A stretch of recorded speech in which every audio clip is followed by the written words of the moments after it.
we must stop.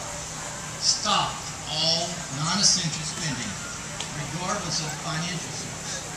I don't know about you, but reading the paper lately, it doesn't make sense to me that we're rebuilding parks, planting trees, building roundabouts, while at the same time we're raising taxes, raising fees, and reducing employee salaries, reducing fire service, reducing library hours. Those things just don't make sense to me. And you know what?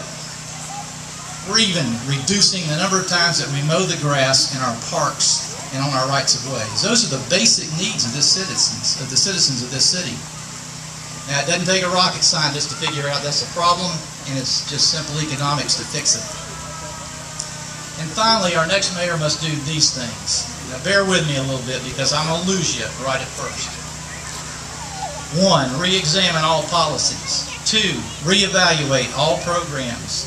3, rethink all processes. And 4, inspect all activities. Now, I know what you're thinking. That's a mouthful of political speak. But it isn't. It's a proven fact. And let me illustrate with a real-life illustration. For 25 years, I worked for AT&T. It was the largest corporation in the world until 1984, when a federal judge, not Congress and not the people of America, a federal judge divested that company of all its assets. Southern Bell became Bell South. And we had to figure how to operate in this new environment. In one day, we had lost nearly all our revenues. Now, our leadership knew this wasn't the time to raise rates. So what did? We looked inward. And we found a host of ways to save the company and to provide a profit for our shareholders. And what was the secret? The secret was we rethought the corporation. We did those things I just listed to you. First, we re-examined all our policies. If they didn't improve the bottom line, if they didn't need to be done, we cut them out. We reevaluated all company programs. If they didn't improve the bottom line, if they didn't need to be done, we cut them out. Then we rethought all of our processes. If they didn't improve the bottom line and they didn't need to be done, we cut them out. Someone's listening. Thank you. And finally, we inspected our work. We inspected our activities. We learned the hard way. You have to inspect what you expect. If you create something and you fail to watch it and nourish it, it has a tendency to fail or to morph into something that you don't even recognize. So we've got to rethink government. Now, this is not going to be an easy task. It will require the rewriting of all the procedures and processes, policies of city government, especially as it relates to purchasing, those purchasing practices and policies. It will mean eliminating non-performing programs and services. That's going to be tough. There's going to be a lot of folks trying to protect those. And yes, it will mean meaningful and fair reform on pensions. And we can do that. It can be done. But it can't be done the way it is now. You have to do that with integrity and at the collective bargaining table, and not with soapbox and media snipes at one another. It can be fixed. It just needs leadership. Stimulating the economy. As a councilman and as a state representative and as your tax collector, one of the most important things that I've learned is that you can't fix this budget just by cutting. That's not going to solve the problem. We absolutely must stimulate and encourage the economy through new jobs. The best way to do that is to use our diamond in the rough. The diamond in the rough that we've talked about since I can remember, and that's our port. Folks, in 2014, the Panama Canal will be widened.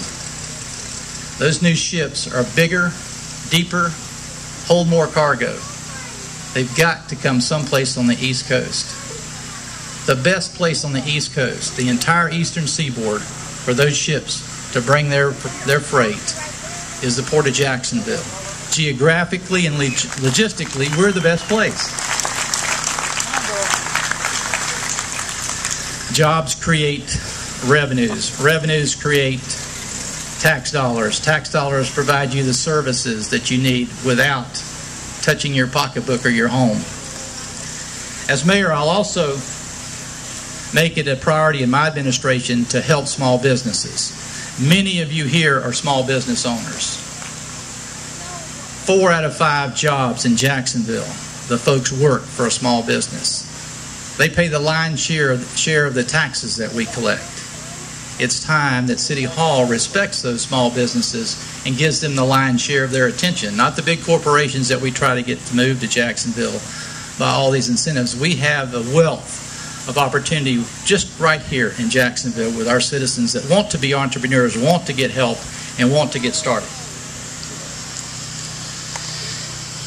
One of the toughest things is going to be restoring trust in government. All across America, citizens have lost their trust in their elected leaders. At the national level, at the state level, at the city level, the poll numbers are absolutely embarrassing. In Jacksonville, we've endured almost a decade of what seems like an endless parade of confidence-shaking scandals and mistakes. Millions of dollars, millions of your dollars, have been wasted through mismanagement or by other means, even worse. That's why our first priority will be to restore the public's confidence in City Hall's ability to handle the public's finances. And we'll do that both with skill and integrity. 2 things will help us accomplish the goal. Number 1, we're going to incorporate the ethics policy that you've been hearing so much about in our charter. That's your charter. That's the people's charter. That's where it should be, not in the statutes. It should be something that you control. So the ethics policy should be there. Now, personally, if it was Mike Hogan's decision, I just put the 10 Commandments in our charter because I think they'll do a pretty good job. But there's too many judges that won't let us do that. Second item is to implement a new organization and redesign the Inspector General's office. The Inspector General is your watchdog. That office should report to you, not to the mayor and not to the city council. That's the first thing we're going to do, is to make sure that the Inspector General is indeed an independent investigator on your behalf. The good thing is we've developed a way to do both those things and still decrease the cost of government. So I hope you'll like that. Now, in closing, I want you to remember this. Every candidate that's running now is going to talk about and promise to you that they're going to control spending. And this is the first time. I'm glad my dad's not here. He's real sick. I'm not glad he's sick, but he said, son, never brag about yourself. But I have to tell you this. I'm the only candidate in the race that has been advocating government reform and revenues, and I have a history to prove it for the last 10 years.